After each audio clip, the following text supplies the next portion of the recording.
दिए राम जी के बिना सुगंधित लिए मैंने सुन लिया। अब क्या करूं? अब बोलो क्या करा?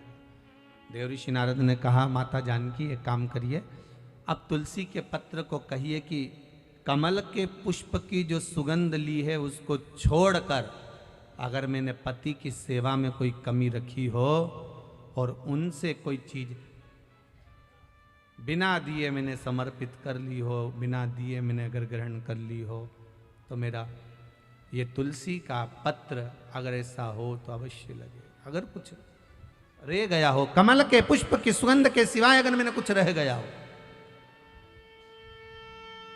सीता जी ने विनती करी,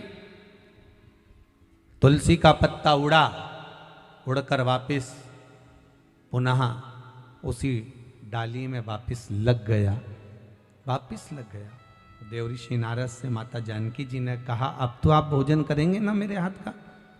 सीता जी बोली, आप भोजन करोगे ना देव ऋषि नारद? नारद जी बोले, हाँ अब मैं भोजन करूंगा, चलो मां चलते। तब देव ऋषि नारद ने जानकी जी के हाथ का भोजन ग्रहण करा। ध्यान देना, आंवला नवमी के दिन आंवले के वृक्ष की पत्ती मत तोड़ना। जिस दिन माता तुलसा का स्मरण कर रहे हो, द्वादशी तिथि हो, चतुर्दशी तिथि हो, संक्रांति हो, आदिकादिक जो तिथियों का वर्णन करा गया है विष्णु पुराण आदिक में, उन तिथियों को तुलसी का दल मत तोड़ो। अब आप लोग कहोगे गुरुजी वैकुंठ चतुर्दशी आएगी, तो उस दिन तो आप बताते हो कि हरिहर मिलन होता है। रात्रि को 12 बजे से लेकर सुबह 4 बजे तक शंकर भगवान पर तुलसी चढ़ती है, वर्ष में एक बार। और भगवान लड्डू गोपाल पर, शालिग्राम भगवान पर बेलपत्र चढ़ती है। उस बेलपत्र और तुलसी को सुबह 4 बजे से पहले पहले शहद की शीशी में रखा जाता है। और उस शहद को जो बच्चा माइंड से कमजोर होता है, बुद्धि से कमजोर होता है, जो पढ़ने में कमजोर होता है, जिसका विवेक काम नहीं करता, कोई कंपटीशन एग्जाम उसका निकल नहीं रहा होता है, तो 1 महीने उस बच्चे को वो शहद चटाया जाता है, तो बच्चा विद्वान हो जाता है। माता पिता को कहना नहीं पड़ता कि पढ़ने बैठ पढ़ने बैठ पढ़ने बैठ, बच्चा खुद पढ़ता है। माता पिता नहीं कहते फिर कि पढ़ने बैठो, वो खुद पढ़ेगा। तो वैकुंठ चतुर्दशी के दिन आप कह रहे हो कि चतुर्दशी के दिन तुलसी नहीं तोड़ना चाहिए, द्वादशी के दिन तुलसी नहीं तोड़ना चाहिए, तो फिर वैकुंठ चतुर्दशी के दिन जो चढ़ाना है, 1 दिन पहले आप उसको रख लो संजो कर। शिव महापुराण की कथा तो यहां तक कहती है कि अगर आप सोमवार का व्रत करते हो, संकट सोमवार का व्रत करते हो, 16 सोमवार का व्रत करते हो, और आप सोमवार के दिन अगर बेलपत्री के वृक्ष से बेलपत्र तोड़ रहे हो, तो उसका भी दोष है महाराज, उसका भी दोष है। 1 दिन पहले तोड़ो।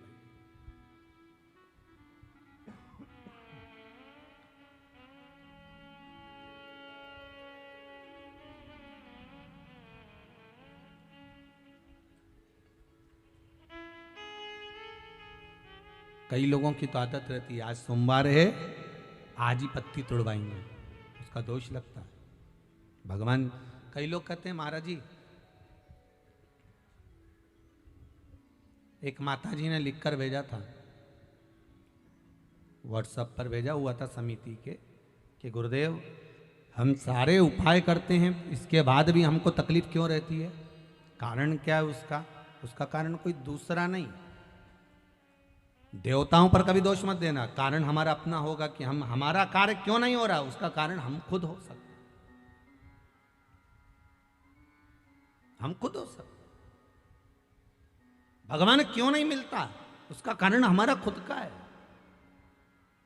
जैसे मान लो कोई तुमसे कहे कि भैया देखो ये सामान मिला ना, और ये सामान मिलाकर एक ये औषधि तैयार करना, और औषधि में तुम ये नींबू निचोड़ लेना, और नींबू निचोड़ कर जब तुम खाओगे तो तुम्हें आराम लग जाएगा, जब तुम पाओगे तो तुम्हारा रोग, तुम्हारी बीमारी है वो समाप्त हो जाएगी। अब तुमने तो खाया, उसके बाद भी तुम्हारा रोग समाप्त नहीं हुआ, बीमारी समाप्त नहीं हुई, तो तुम क्या कहोगे? उसने तो गलत बता दिया। बोलोगे कि नहीं बोलोगे? तो वो पूछेगा क्यों, मैंने बताया था तुमको ये लेना ये लेना ये लेना, साथ में नींबू निचोड़ना, नींबू निचोड़ कर उसका रस उसमें मिलाकर खा लेना, उससे तुम ठीक हो जाओगे। फिर ठीक क्यों नहीं हुए, उसका कारण क्या था? तुमने तो गारंटी ली थी कि मैं ठीक हो जाऊंगा, काम क्यों नहीं हुआ, हमें दुख क्यों मिला, हमें तकलीफ क्यों मिली, उसका कारण समझ लेना। तुमने तो कहा था कि नींबू निचोड़ना, ये दवाई खा लेना, तो आखिर वो दवाई असर क्यों नहीं करी? तो उन्होंने पूछा बताओ क्या क्या करा। हमने ये लिया, ये लिया, ये लिया। उसके बाद हमने नींबू काटा, नींबू काट के हमने नींबू निचोड़ा, नींबू निचोड़ के हमने फिर खाया, पर हमारी बीमारी तो मिटी नहीं। सबकी बीमारी मिट गई, फिर तू क्यों रह गया? भगवान शंकर ने सबका सुना, फिर तू क्यों रह गया? तुझे दुख क्यों आ गया? तुझे तकलीफ क्यों आ गई? फिर से बता कि मैंने ये डाला, ये डाला, ये डाला, नींबू निचोड़ा, फिर उसको खाया, पर मुझे आराम नहीं लगा। उसका कारण क्या है? तो फिर जिसने दवाई बताई थी उसने पूछा ये बता कि तूने नींबू निचोड़ा तो कैसे निचोड़ा? कि ऐसे ही निचोड़ा। नहीं नहीं, नींबू तूने निचोड़ा तो निचोड़ा कैसे? अरे तो उसको काटा। अच्छा, तो काटा कैसे? कि लोहे के चक्कू से काटा। बस दवाई वाले ने कह दिया वो चक्कू जो था ना वो लोहे का था, और लोहे के चक्कू का जो उसमें पदार्थ लग चुका था, और लोहे के चक्कू का उसमें जो जंग था वो आ गया था, और वो निचोड़ने पर पूरी दवाई का नाश कर दिया, इसलिए तेरा काम नहीं हुआ। नींबू निचोड़ना था तो जैसे लोग वो कांदा नहीं रहे, कांदा कैसे फोड़ दे, ऐसे नींबू को फोड़ के और उसका रस निकाल कर, वो प्याज होता ना, प्याज को काट की जगह ऐसे फोड़ दिया, अब उसका रस निकाल कर तू जो नींबू का रस निकाल कर घोट के पी। अब की बार उसने वही करा, ना चक्कू से काटा ना तलवार से काटा, उसने नींबू को डोचा, उसका रस निचोड़ा, खाया, वो ठीक हो गया, हो गया, रोग समाप्त।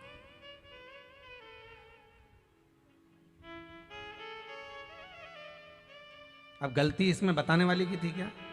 जम के तो बोलो, बोलो तो थी। गलती किसकी थी? अपनी। उसने कहा था नींबू निचोड़ना, इसने चक्कू से काटा। लोहे के चक्कू का भाग पदार्थ जंग उसमें लग गई। हमारा काम क्यों नहीं हुआ? हमें दुख क्यों मिला? हमें तकलीफ क्यों मिली? उसका कारण समझ लेना। तुमने तो कहा था कि नींबू निचोड़ना, ये दवाई खा लेना, तो आखिर वो दवाई असर क्यों नहीं करी? तो उन्होंने पूछा बताओ क्या क्या करा। हमने ये लिया, ये लिया, ये लिया। उसके बाद हमने नींबू काटा, नींबू काट के हमने नींबू निचोड़ा, नींबू निचोड़ के हमने फिर खाया, पर हमारी बीमारी तो मिटी नहीं। सबकी बीमारी मिट गई, फिर तू क्यों रह गया? भगवान शंकर ने सबका सुना, फिर तू क्यों रह गया? तुझे दुख क्यों आ गया? तुझे तकलीफ क्यों आ गई? फिर से बता कि मैंने ये डाला, ये डाला, ये डाला, नींबू निचोड़ा, फिर उसको खाया, पर मुझे आराम नहीं लगा। उसका कारण क्या है? तो फिर जिसने दवाई बताई थी उसने पूछा ये बता कि तूने नींबू निचोड़ा तो कैसे निचोड़ा? कि ऐसे ही निचोड़ा। नहीं नहीं, नींबू तूने निचोड़ा तो निचोड़ा कैसे? अरे तो उसको काटा। अच्छा, तो काटा कैसे? कि लोहे के चक्कू से काटा। बस दवाई वाले ने कह दिया वो चक्कू जो था ना वो लोहे का था, और लोहे के चक्कू का जो उसमें पदार्थ लग चुका था, और लोहे के चक्कू का उसमें जो जंग था वो आ गया था, और वो निचोड़ने पर पूरी दवाई का नाश कर दिया, इसलिए तेरा काम नहीं हुआ। नींबू निचोड़ना था तो जैसे लोग वो कांदा नहीं रहे, कांदा कैसे फोड़ दे, ऐसे नींबू को फोड़ के और उसका रस निकाल कर, वो प्याज होता ना, प्याज को काट की जगह ऐसे फोड़ दिया, अब उसका रस निकाल कर तू जो नींबू का रस निकाल कर घोट के पी। अब की बार उसने वही करा, ना चक्कू से काटा ना तलवार से काटा, उसने नींबू को डोचा, उसका रस निचोड़ा, खाया, वो ठीक हो गया, हो गया, रोग समाप्त।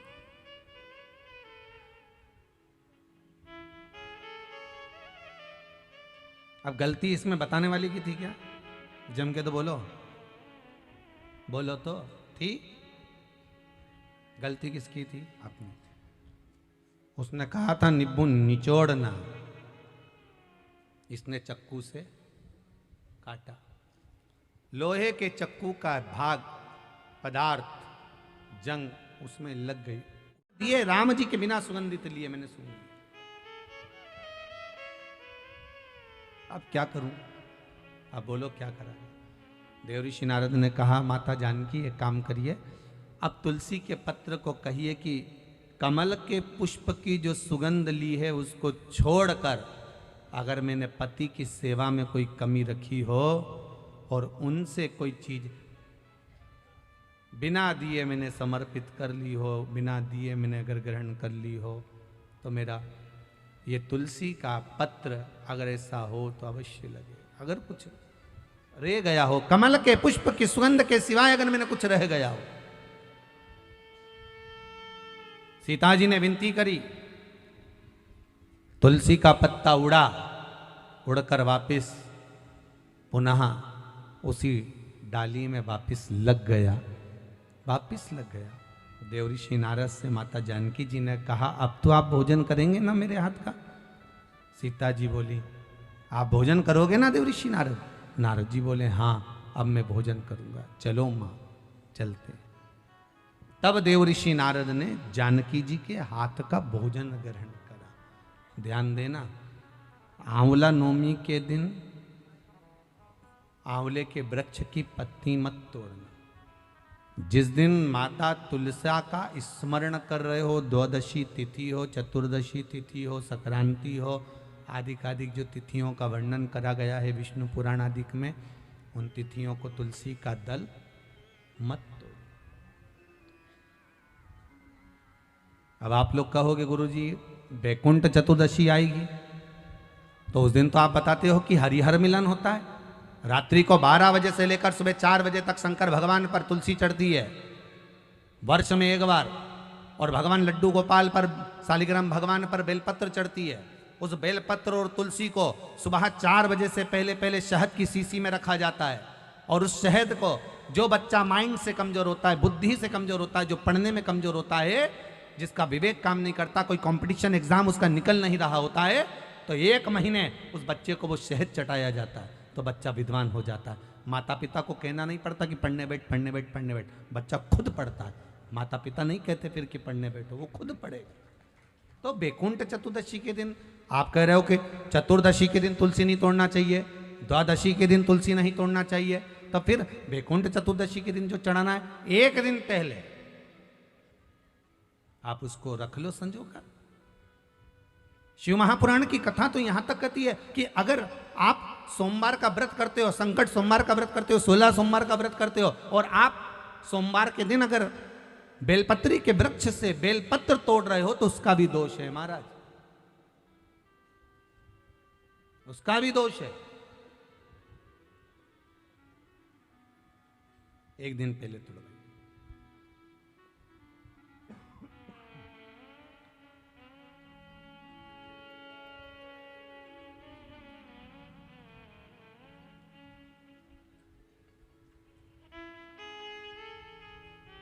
कई लोगों की तो आदत रहती है, आज सोमवार है, आज ही पत्ती तोड़वाएंगे, उसका दोष लगता है।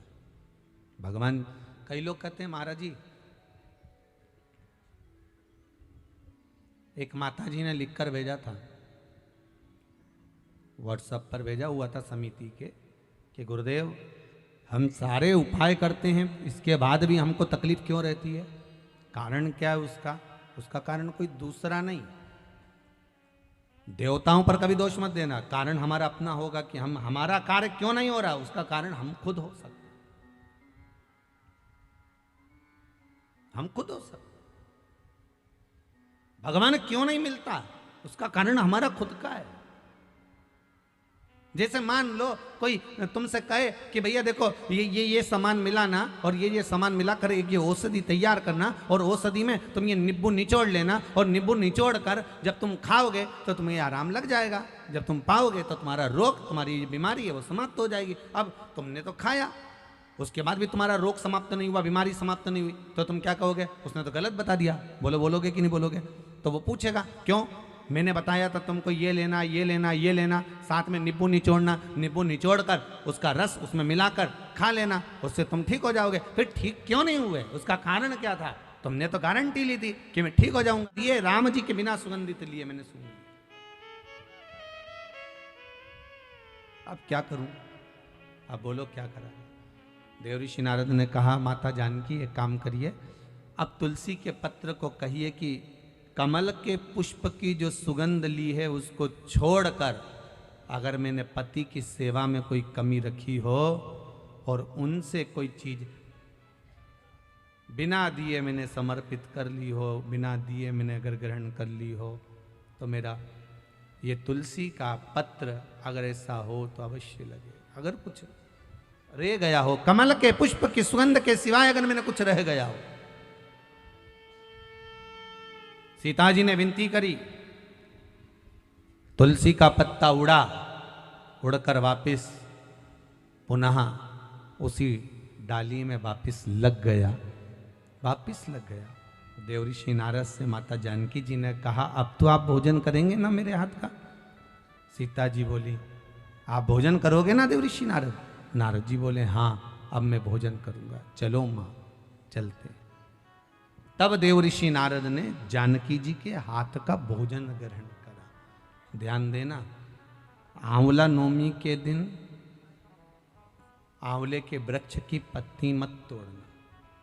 जिस दिन माता तुलसा का स्मरण कर रहे हो, द्वादशी तिथि हो, चतुर्दशी तिथि हो, संक्रांति हो, आदिकादिक जो तिथियों का वर्णन करा गया है विष्णु पुराण आदिक में, उन तिथियों को तुलसी का दल मत तोड़।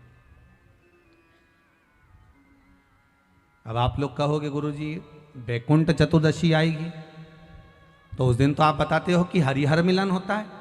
रात्रि को 12 बजे से लेकर सुबह 4 बजे तक शंकर भगवान पर तुलसी चढ़ती है, वर्ष में एक बार।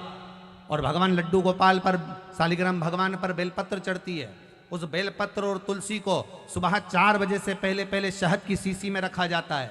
और उस शहद को जो बच्चा माइंड से कमजोर होता है, बुद्धि से कमजोर होता है, जो पढ़ने में कमजोर होता है, जिसका विवेक काम नहीं करता, कोई कंपटीशन एग्जाम उसका निकल नहीं रहा होता है, तो 1 महीने उस बच्चे को वो शहद चटाया जाता है, तो बच्चा विद्वान हो जाता है। माता पिता को कहना नहीं पड़ता कि पढ़ने बैठ पढ़ने बैठ पढ़ने बैठ, बच्चा खुद पढ़ता है। माता पिता नहीं कहते फिर कि पढ़ने बैठो, वो खुद पढ़ेगा। तो वैकुंठ चतुर्दशी के दिन आप कह रहे हो कि चतुर्दशी के दिन तुलसी नहीं तोड़ना चाहिए, द्वादशी के दिन तुलसी नहीं तोड़ना चाहिए, तो फिर वैकुंठ चतुर्दशी के दिन जो चढ़ाना है, 1 दिन पहले आप उसको रख लो संजोकर। शिव महापुराण की कथा तो यहां तक कहती है कि अगर आप सोमवार का व्रत करते हो, संकट सोमवार का व्रत करते हो, 16 सोमवार का व्रत करते हो, और आप सोमवार के दिन अगर बेलपत्री के वृक्ष से बेलपत्र तोड़ रहे हो, तो उसका भी दोष है महाराज, उसका भी दोष है। 1 दिन पहले तोड़।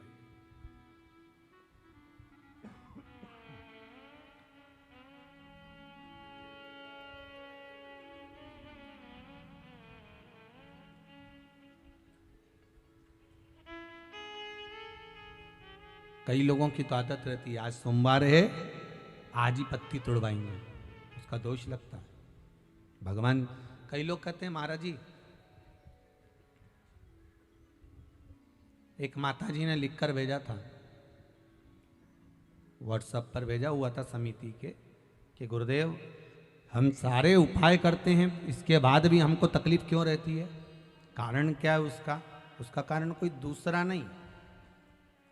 देवताओं पर कभी दोष मत देना, कारण हमारा अपना होगा कि हम, हमारा कार्य क्यों नहीं हो रहा, उसका कारण हम खुद हो सकते, हम खुद हो सकते। भगवान क्यों नहीं मिलता, उसका कारण हमारा खुद का है। जैसे मान लो कोई तुमसे कहे कि भैया देखो ये सामान मिला ना, और ये सामान मिला कर एक ये औषधि तैयार करना, और औषधि में तुम ये नींबू निचोड़ लेना, और नींबू निचोड़ कर जब तुम खाओगे तो तुम्हें आराम लग जाएगा, जब तुम पाओगे तो तुम्हारा रोग, तुम्हारी बीमारी है वो समाप्त हो जाएगी। अब तुमने तो खाया, उसके बाद भी तुम्हारा रोग समाप्त नहीं हुआ, बीमारी समाप्त नहीं हुई, तो तुम क्या कहोगे? उसने तो गलत बता दिया। बोलोगे कि नहीं बोलोगे? तो वो पूछेगा क्यों, मैंने बताया था तुमको ये लेना ये लेना ये लेना, साथ में नींबू निचोड़ना, नींबू निचोड़ कर उसका रस उसमें मिलाकर खा लेना, उससे तुम ठीक हो जाओगे। फिर ठीक क्यों नहीं हुए, उसका कारण क्या था? तुमने तो गारंटी ली थी कि मैं ठीक